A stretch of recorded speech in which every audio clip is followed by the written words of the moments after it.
இது 8 மணி ஆச்சு, கேளுங்க. தீப்புன்னு ஒரு குட்டி பையன்.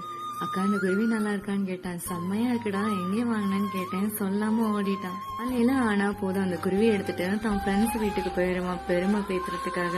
இந்த பாரு, என் குருவி நல்லா பாடும் தெரியுமா, குருவி பாடு அப்படின்னு சொன்னா வாயை கூட திறக்காது.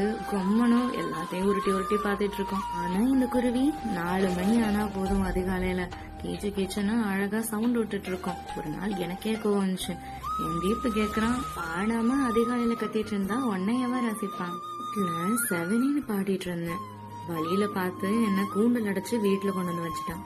அதனால ஒரு செயலை செய்யறதுக்கு முன்னாடி யோசிச்சு செயல்படு. 2வது வாய்ப்பு கிடைக்கிறது ரொம்ப கஷ்டம்தான்.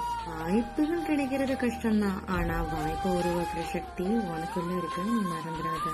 தலை போற பிரச்சனைனாலும் மெதுவா உட்காந்து யோசிச்சு பாரு, கண்டிப்பா ஒரு சொல்யூஷன் கிடைக்கும். கூண்டுல இருந்து